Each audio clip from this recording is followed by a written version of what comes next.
ਸੋ ਭਲਿਓ ਆਪਣੇ ਰੱਬ ਦਾ ਸ਼ੁਕਰ ਕਰੀਏ। ਐਸਾ ਰੱਬ ਜਿਹੜਾ ਬੋਲਦਾ ਹੈ, ਗੱਲਾਂ ਕਰਦਾ ਹੈ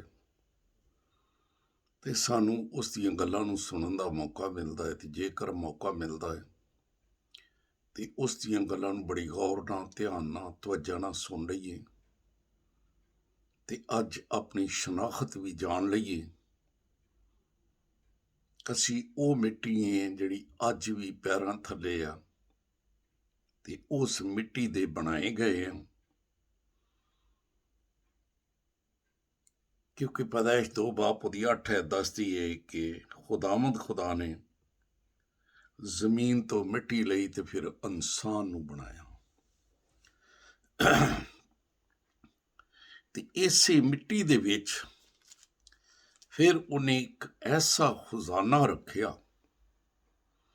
ਜਿਸ ਦੇ ਬਾਰੇ ਰੋਮੀਓ 11 ਬਾਪ 33 ਚ ਲਿਖਿਆ, ਵਾਹ ਖੁਦਾ ਦੀ ਦੌਲਤ, वाह खुदा दी दौलत, क्या यमीक ते उहदे निशान अजीब। ये दौलत, ये कुदरत उसने मट्टी दे बर्तनां दे विच रखी। ते रोमियो 9 बाप जिसले 21 ऐत तो पढ़ने ते लिखिया मिलता है, क्या कमार नूं मिट्टी उत्ते इख्तियार नहीं कि एक ही लौंदे दे नाल जो चाहे बनावे, चाहे वो इज्जत दा बर्तन बना दे ते चाहे बेइज्जती दा। हुण बर्तन बनाए गए इज्जत दे भी ते बेइज्जती दे भी, पर बेइज्जत जिहड़े होण वाले बर्तन ने वो हलाक होण वास्ते बनाए गए, पर खुदा तहम्मल करके उन्हां दे नाल भी रहम ना पेश आया ते उन्हां नूं हलाक नहीं कीता। ते 23 च लिखिया, इस लई होया है, ये इस लई होया कि वो हलाक नहीं गे कीते गए ताकि अपने जलाल दी दौलत, अपने जलाल दी दौलत रहम दे बर्तनां दे जरिए आशकारा करे, दिखावे अपने रहम दी दौलत, यानी खुदा दा कलाम। रहम दी दौलत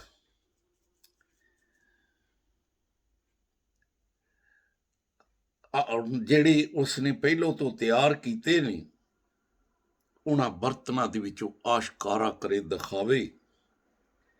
ਤੇ ਅੱਗੇ ਲਿਖਿਆ, ਯਾਨੀ ਸਾਡੇ ਜ਼ਰੀਏ ਨਾ, ਜਿਨ੍ਹਾਂ ਨੂੰ ਨਾ ਫਕਤ ਉਹਨੇ ਕਹਿੰਦਾ ਯਹੂਦੀਆਂ ਤੋਂ ਲਿਆ ਬਲਕਿ ਗੈਰ ਕੌਮਾਂ ਤੋਂ ਵੀ ਬੁਲਾ ਲਿਆ ਤੇ ਉਸ ਦੌਲਤ ਨੂੰ ਉਹਨਾਂ ਬਰਤਨਾਂ ਦੇ ਵਿੱਚ ਰੱਖ ਦਿੱਤਾ। ਤੇ ਆਓ ਅੱਜ ਮੌਕਾ ਹੈ ਉਸ ਦੌਲਤ ਨੂੰ ਦਿਖਾਈਏ,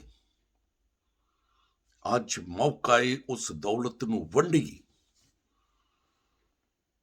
ਤੇ ਪੌਲੁਸ ਰਸੂਲ ਕੁਝ ਇਸ ਤਰ੍ਹਾਂ ਇਸ ਨੂੰ ਬਿਆਨ ਕਰਦਾ ਹੈ,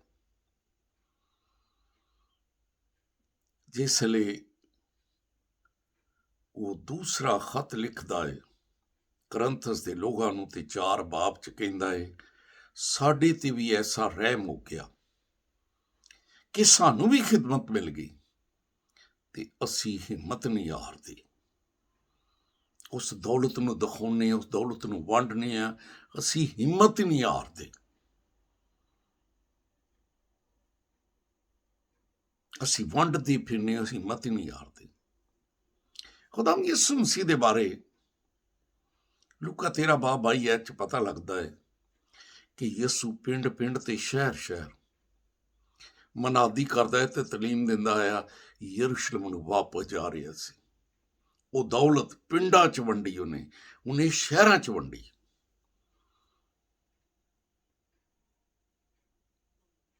ਅਸੀਂ ਵੀ ਨਵੇਂ ਯਰੂਸ਼ਲਮ ਨੂੰ ਜਾਣਾ ਹੈ, ਨਵੇਂ ਯਰੂਸ਼ਲਮ, ਇਸ ਦੌਲਤ ਨੂੰ ਵੰਡਣਾ ਹੈ, ਪਿੰਡਾਂ ਚ ਵੰਡਣਾ ਹੈ, ਸ਼ਹਿਰਾਂ ਚ ਵੰਡਣਾ ਹੈ, ਫਜ਼ਾਵਾਂ ਚ, ਹਵਾਵਾਂ ਫਜ਼ਾਵਾਂ ਚ, ਜਜ਼ੀਰਿਆਂ ਚ ਵੰਡਣਾ ਹੈ। ਲੋਕਾਂ ਤੱਕ ਪਹੁੰਚਾਉਣਾ ਹੈ। ਯਸਾਇਆ 49 ਬਾਪ ਨੂੰ ਪੜ੍ਹ ਕੇ ਵੇਖ ਲਓ। ਯਸਾਇਆ ਨਬੀ ਦਾ ਸੀਫਾ 49 ਬਾਪ ਨੂੰ ਜਿਸਲੇ ਪੜ੍ਹਦੇ ਆ ਤੇ ਸਾਨੂੰ ਰਹਿਮ ਤੋਂ ਚੁਣਿਆ, ਰਹਿਮ ਤੋਂ ਹੀ ਇਸ ਦੌਲਤ ਨੂੰ ਸਾਡੇ ਲਈ ਰੱਖਿਆ। ਕਹਿੰਦਾ ਮੈਂ ਆਪਣੀ ਮਾਂ ਦੇ ਪੇਟ ਚੋਂ ਚੁਣਿਆ ਗਿਆ। ਉਸਨੇ ਮੇਰੇ ਮੂੰਹ ਨੂੰ ਤੇਜ਼ ਤਲਵਾਰ ਦੀ ਮਾਨਤ ਤੇਜ਼ ਕੀਤਾ। ਉਸਨੇ ਮੈਨੂੰ ਕੌਮਾਂ ਚੋਂ ਬੁਲਾਇਆ।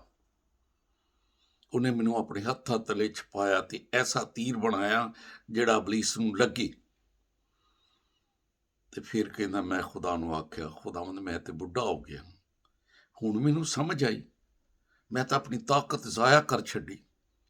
ਖੁਦਾਵੰਦ ਨੇ ਆਖਿਆ ਮੈਂ ਤੇਰੀ ਤਵਾਨਾਈ ਹਾਂ, ਮੈਂ ਤੇਰੀ ਤਾਕਤ ਬਣਾਂਗਾ, ਮੈਂ ਤੈਨੂੰ ਇਸਰਾਈਲ ਦੇ ਵਿੱਚ ਇਸਤੇਮਾਲ ਕਰਾਂਗਾ, ਮੈਂ ਤੈਨੂੰ ਆਪਣੀ ਜਲਾਲ ਲਈ ਇਸਤੇਮਾਲ ਕਰਾਂਗਾ, ਮੈਂ ਤੈਨੂੰ ਇਹਨਾਂ ਲਈ ਨੂਰ ਬਣਾਵਾਂਗਾ ਔਰ ਤੇਰੇ ਵਸੀਲੇ ਮੇਰਾ ਜਲਾਲ ਇਹਨਾਂ ਦੇ ਵਿੱਚ ਜ਼ਾਹਰ ਹੋਏਗਾ। ਉਮਰ ਦੇ ਕਿਸੇ ਹਿੱਸੇ ਦੇ ਵਿੱਚ ਉਸ ਦੌਲਤ ਨੂੰ ਦਿਖਾਉਣਾ ਸ਼ੁਰੂ ਕਰ ਦਈਏ, ਉਸ ਦੌਲਤ ਨੂੰ ਵੰਡਣਾ ਸ਼ੁਰੂ ਕਰ ਦਈਏ। ਯਸਾਇਆ 49 ਬਾਪ ਨੂੰ ਪੜ੍ਹ ਲਓ। ਉਹ ਕਹਿੰਦਾ ਮੈਂ ਬੁੱਢਾ ਹੋ ਗਿਆ, ਮੇਰੀ 'ਚ ਤਾਕਤ ਨਹੀਂ ਰਹੀ, ਮੇਰੇ 'ਚ ਕੂਵਤ ਨਹੀਂ ਰਹੀ। ਉਹਨੇ ਆਖਿਆ ਮੈਂ ਤੇਰੀ ਤਵਾਨਾਈ ਹੈ। ਬਸ 12 ਬਾਪ ਨੂੰ ਪੜ੍ਹ ਕੇ ਵੇਖੋ। ਖੁਦਾ ਤੇ ਜਵਾਨੀ ਦੇ ਦਿਨ ਮੰਗਦਾ ਹੈ ਤੇ ਚਾਹੀਦਾ ਤੀ ਕਿ ਸਾਨੂੰ ਜਵਾਨੀ ਦੇ ਦਿਨ ਦੇਣਾ, ਲੇਕਿਨ ਜਵਾਨੀ ਦੇ ਦਿਨ ਨਹੀਂ ਦੇ ਸਕੇ, ਉਸ ਦੌਲਤ ਨੂੰ ਨਹੀਂ ਵੰਡ ਸਕੇ। ਤੇ ਅੱਜ ਮੌਕਾ ਹੈ, ਅੱਜ ਮੌਕਾ ਉਸ ਦੌਲਤ ਨੂੰ ਵੰਡੀਏ, ਕਿਉਂਕਿ ਬਾਈਬਲ ਦੇ ਵਿੱਚ ਲਿਖਿਆ ਮਿਲਦਾ ਹੈ। ਪਹਿਲਾ ਕਰੰਥੀਓ ਪਹਿਲਾ ਬਾਪ 4 ਤੋਂ ਪੜ੍ਹੀਏ। ਰਸੂਲ ਕਹਿੰਦਾ ਮੈਂ ਖੁਦਾਵੰਦ ਦੇ ਉਸ ਫਜ਼ਲ ਦੇ ਬਾਇਸ ਜਿਹੜਾ ਮਸੀਹ ਯਿਸੂ ਵਿੱਚ ਹੁੰਦੇ ਆ, ਕਹਿੰਦਾ ਤੁਹਾਡੇ ਉੱਤੇ ਹੋ ਗਿਆ। ਆਪਣੇ ਰੱਬ ਦਾ ਸ਼ੁਕਰ ਕਰਨਾ ਕਿ ਤੁਸੀਂ ਉਸ ਦੇ ਵਿੱਚ ਹੋ ਕੇ ਕਲਾਮ ਤੇ ਇਲਮ ਦੀ ਦੌਲਤ 'ਚ, ਇਹ ਦੌਲਤ ਕਲਾਮ ਤੇ ਇਲਮ ਦੀ ਹੈ, ਕਲਾਮ ਤੇ ਇਲਮ ਦੀ ਦੌਲਤ ਦੇ ਵਿੱਚ ਦੌਲਤਮੰਦ ਬਣ ਗਏ। ਤੇ ਇੱਥੋਂ ਤੱਕ ਕਿ ਤੁਸੀਂ ਕਿਸੇ ਨਿਮਤ ਦੇ ਵਿੱਚ ਘੱਟ ਨਹੀਂ। ਤੇ ਮਸੀਹ ਦੀ ਗਵਾਹੀ ਤੁਹਾਡੇ 'ਚ ਕਾਇਮ ਹੋਈ, ਤੁਸੀਂ ਮਸੀਹ ਦੀ ਗਵਾਹੀ ਦੇ ਰਹੇ ਹੋ। ਔਰ ਇਹੋ ਹੀ ਦੌਲਤ ਜਿਹੜੀ ਤੁਸੀਂ ਵੰਡਣ ਰਹੇ ਹੋ ਆਖਰ ਤੱਕ ਤੈਨੂੰ ਕਾਇਮ ਵੀ ਰੱਖੇਗੀ। ਤੇ ਉਸ ਦਿਨ ਤੁਸੀਂ ਬੇਇਲਜ਼ਾਮ ਠਹਿਰੋਗੇ, ਕਿਉਂਕਿ ਪਹਿਲਾ ਪਤਰਸ ਪਹਿਲਾ ਹੀ ਬਾਪ 9 'ਚ ਲਿਖਿਆ ਹੈ, ਤੁਸੀਂ ਆਪਣੇ ਈਮਾਨ ਦੇ ਮਕਸਦ ਨੂੰ ਜਾਣ ਗਏ ਹੋ ਕਿ ਅਸੀਂ ਇਸ ਦੌਲਤ ਨੂੰ ਵੰਡਣਾ ਹੈ, ਅਸੀਂ ਇਸ ਦੌਲਤ ਨੂੰ ਲੋਕਾਂ ਤੱਕ ਪਹੁੰਚਾਉਣਾ ਹੈ ਤੇ ਉਹਨਾਂ ਦੀਆਂ ਰੂਹਾਂ ਬਚਾਉਣੀਆਂ ਹੈ, ਕਿਉਂਕਿ ਲਿਖਿਆ ਤੁਹਾਡੇ ਈਮਾਨ ਦਾ ਮਕਸਦ ਰੂਹਾਂ ਦੀ ਨਜਾਤ ਹੈ। ਤੇ ਆਓ ਅੱਜ ਵੇਲਾ ਹੈ, ਰੂਹਾਂ ਨੂੰ ਬਚਾ ਲਈਏ, ਨਜਾਤ ਦਾ ਕੰਮ ਕਰੀਏ, ਇਸ ਦੌਲਤ ਨੂੰ ਆਪਣੇ ਵਿੱਚੋਂ ਦਿਖਾ ਲਈਏ। ਜਿਸ ਵੇਲੇ ਇਸ ਦੌਲਤ ਨੂੰ ਵੰਡੋਗੇ ਇਹ ਗਜ਼ਾ ਵੀ ਹੈ, ਕਿਉਂਕਿ ਅਮਸਾਲ 10:32 'ਚ ਲਿਖਿਆ ਸਾਦਿਕ ਦੇ ਊਂਠ ਬਹੁਤਿਆਂ ਨੂੰ ਗਜ਼ਾ ਪਹੁੰਚਾਉਂਦੇ ਨੇ। ਇਸ ਦੌਲਤ ਨੂੰ ਵੰਡੋਗੇ, ਇਹ ਦੌਲਤ ਤੁਹਾਡੇ ਮੂੰਹ ਚੋਂ ਨਿਕਲਦੀ ਹੈ। ਅਮਸਾਲ ਦੀ ਕਿਤਾਬ 23 ਬਾਪ ਉਹਦੀ 16 'ਚ ਲਿਖਿਆ ਜਦੋਂ ਤੇਰੇ ਮੂੰਹ ਚੋਂ ਸੱਚੀਆਂ ਗੱਲਾਂ ਨਿਕਲਣਗੀਆਂ, ਰੱਬ ਕਹਿੰਦਾ ਮੇਰਾ ਦਿਲ ਸ਼ਾਦਮਾਨ ਹੋ ਜਾਵੇਗਾ। ਤੇ ਉਹ ਪੂਰੀ ਦੁਨੀਆ ਤੱਕ ਇਸ ਦੌਲਤ ਨੂੰ ਵੰਡੀਏ ਤੇ ਆਪਣੇ ਵਿੱਚੋਂ ਦਿਖਾਈਏ। ਇਸਤਿਸ਼ਨਾ ਦੀ ਕਿਤਾਬ 6 ਬਾਪ 4 ਤੋਂ ਪੜ੍ਹੀਏ ਤੇ ਲਿਖਿਆ ਮਿਲਦਾ ਸੁਣ ਇਸਰਾਏਲ ਤੇਰਾ ਰੱਬ ਇੱਕੋ ਹੀ, ਆਪਣੇ ਰੱਬ ਨੂੰ ਪੂਰੇ ਦਿਲੋਂ ਜਾਨ ਤਾਕਤ ਨਾਲ ਪਿਆਰ ਕਰੀ ਤੇ ਉਹ ਗੱਲਾਂ ਜਿਹੜੀਆਂ ਤੂੰ ਵੇਖ ਲਵੇਂ ਤੇਰੇ ਦਿਲ ਤੇ ਨਕਸ਼ ਹੋ ਜਾਣ, ਔਲਾਦ ਦੇ ਜ਼ੇਨ ਨਸ਼ੀਨ ਕਰਵਾਵੇਂ। ਘਰ ਬੈਠਿਆਂ, ਰਾਹ ਚੱਲਦੇ, ਲੇਟਦਿਆਂ, ਉੱਠਦੇ ਵਕਤ ਇਹਨਾਂ ਦਾ ਜ਼ਿਕਰ ਕਰੀਏ। ਇਸ ਦੌਲਤ ਨੂੰ ਵੰਡੀ, ਆਪਣੇ ਬੱਚਿਆਂ ਨੂੰ ਦਵੀਂ। ਇਸਤਿਸ਼ਨਾ 4 ਬਾਪ 9 'ਚ ਲਿਖਿਆ ਹੈ, ਬੜੀ ਇਤਿਆਤ ਕਰੀ, ਉਹ ਗੱਲਾਂ ਜਿਹੜੀਆਂ ਵੇਖ ਲਵੇਂ, ਆਪਣੇ ਧੀਆਂ ਨੂੰ ਦੱਸੀ, ਪੁੱਤਰਾਂ ਨੂੰ ਦੱਸੀ ਤੇ ਪੋਤਰਿਆਂ ਨੂੰ ਵੀ ਦੱਸੀ, ਤਾਂ ਕਿ ਇਸ ਦੌਲਤ ਦੇ ਵਸੀਲੇ ਅਮਸਾਲ ਦੀ ਕਿਤਾਬ ਇਸ ਗੱਲ ਨੂੰ ਬਿਆਨ ਕਰਦੀ ਏ ਕਿ ਤੇਰੇ ਪੋਤਰੇ ਤੇਰੇ ਵਾਸਤੇ ਫਖਰ ਬਣਨਗੇ,